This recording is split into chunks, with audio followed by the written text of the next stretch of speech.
I'm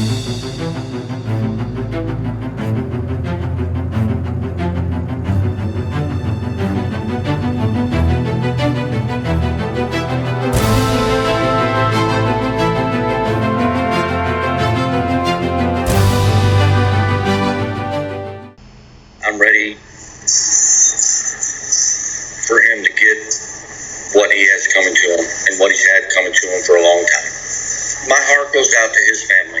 I don't forgive him. March 18th, 2004. Farmersville, Texas. A 1-year-old baby girl cried alone in her home. Hours passed. No one came. Her mother had vanished. For 4 days, a small Texas town would search desperately for answers.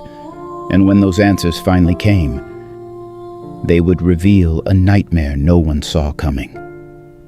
21 years later, the man responsible would be strapped to a gurney in Huntsville, facing lethal injection for one of the most brutal crimes in Collin County history.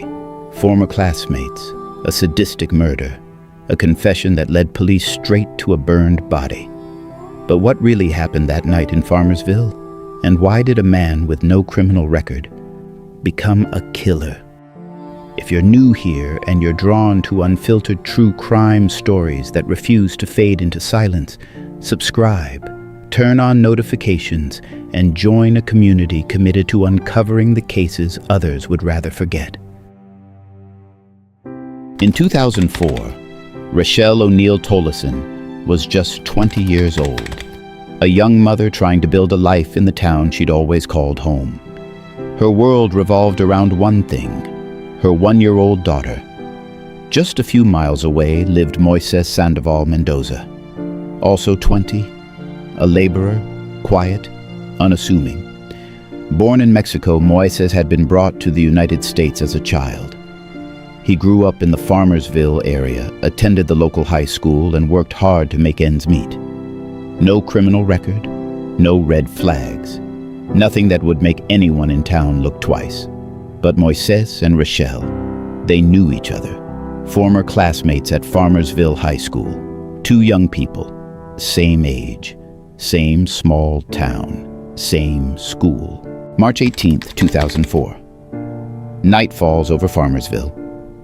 Inside her modest home, Rachelle Tolleson is doing what she does every evening, caring for her baby daughter, the bedtime routine, the quiet moments that define a mother's world. She doesn't know that someone is coming, someone she once trusted. Moises Mendoza enters Rachelle's home. What followed would later deeply trouble even experienced investigators. Mendoza took Rachelle from her home against her will. With her infant daughter only steps away, he assaulted her. Then, he stopped her from breathing. But even that did not end it. Mendoza used a knife, causing fatal injuries. He wanted to be certain she would not survive. And then, he left. He left Rachelle's 1-year-old daughter behind, alone, unhurt, but completely abandoned. The baby cried in the darkness, searching for her mother, waiting for comfort that would never come. Mendoza carried Rachelle away to a nearby field, concealing her from view, while Rachelle's child waited for a mother who would never return.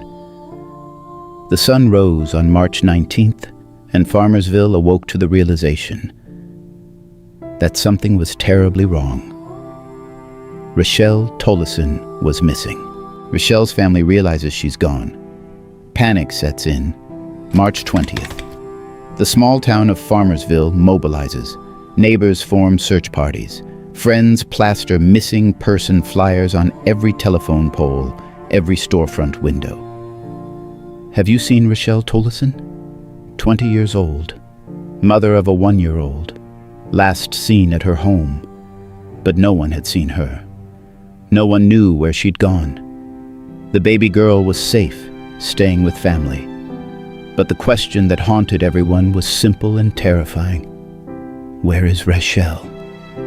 The Farmersville Police Department launches a full investigation. Detectives interview friends, family members, acquaintances, anyone who might know something. March 21st. Still nothing. In a town of 3,000 people, someone disappearing without a trace feels impossible. But Rachelle has vanished as if she never existed. March 23rd, 2004. 6 days since Rachelle disappeared. A man named James Powell is walking through a field near Farmersville. He's hunting for arrowheads, a way to spend a quiet afternoon connecting with history. He's scanning the ground, looking for flint, for artifacts left behind by those who lived here centuries ago. But what he's about to find is far more recent. Near a creek bed, something catches his eye, a shape, partially covered with vegetation, deliberately concealed. He moves closer, and then he sees it, a body, face down, badly burned. James Powell immediately calls 911. Within minutes, police and emergency responders flood the scene. The remains are in advanced stages of decomposition. 6 days in the Texas heat. 6 days exposed to the elements. The burning has destroyed much of the surface evidence. But investigators know this could be Rachelle. They carefully document the scene, photograph everything, collect what evidence hasn't been destroyed by fire. The body is transported to the medical examiner's office, and there, dental records confirm what everyone feared. Rachelle O'Neil Tolleson, 20 years old, found but not alive. The autopsy reveals the full horror of what was done to her. Cause of death, strangulation, asphyxiation. She was choked until she couldn't breathe. Multiple bruises covering her body, evidence of a violent struggle. A deep knife wound to the throat. So deep, it penetrated all the way to her spinal column. Evidence of sexual assault, and the burning, a desperate attempt to destroy evidence, to erase what he'd done, to make Rachelle disappear forever. But whoever did this made a mistake. You can't burn away the truth. March 23rd, 2004. The same day Rachelle's body is discovered. The investigation intensifies, every lead followed, every connection explored. Detectives are interviewing everyone who knew Rachelle. Friends, acquaintances, former classmates, and then a tip from someone who claims to know something. Someone who says they know exactly what happened to Rachelle Tolleson, a friend of Moises Mendoza. And what he tells police changes everything. Mendoza had bragged to him, about killing Rachelle. Not a confession born of guilt, not a tearful admission seeking absolution. A boast, like it was something to be proud of. The friend provides details, things only the killer would know. Information that hasn't been released to the public. This isn't speculation, this isn't rumor, this is a confession. Detectives immediately shift their entire focus. Moises Mendoza, former classmate, someone already on their interview list. But now, he's not just a person of interest. Officers mobilize. They need to bring him in before he runs, before he realizes his friend has turned on him. Police bring in Moises Mendoza for questioning. He sits across from detectives, a person of interest, a former classmate, someone who might know something. The questions begin, and then something unexpected happens. Mendoza starts talking. No lawyer present, no coercion, no threats or promises. He just confesses, voluntarily, willingly. He tells them everything. The kidnapping, the assault, the strangulation, the knife to her throat. Mendoza explains. After he killed her, he came back, doused her body in accelerant, set it on fire, then buried what was left. Investigators are stunned. This is a man with no criminal record, no history of violence, no prior arrests. To everyone who knew him, Moises Mendoza seemed ordinary, quiet, unremarkable. The question that haunted everyone, the question no one could answer. Why? Why Rachelle? Why this level of violence? Was it an obsession from their high school days? Some perceived slight, a personal grudge that festered for years? Mendoza never gave a clear answer. 1 year after Rachelle's murder, Moises Mendoza faces trial for capital murder. The prosecution's case is overwhelming. Graphic testimony from investigators who processed the crime scene. Details of the sexual assault, the violence, the brutality. The autopsy findings paint a disturbing picture: strangulation and multiple stab wounds to the throat. Then, the prosecution highlights an aggravating factor that makes this case even more chilling: the abandoned infant. The defense has almost nothing to work with. How do you defend against a full confession? Against physical evidence? Against a timeline that fits perfectly? You can't. The jury deliberates. Hours pass. Then, they return. The verdict: guilty of capital murder. But the trial isn't over. Now comes the sentencing phase. The jury deliberates again.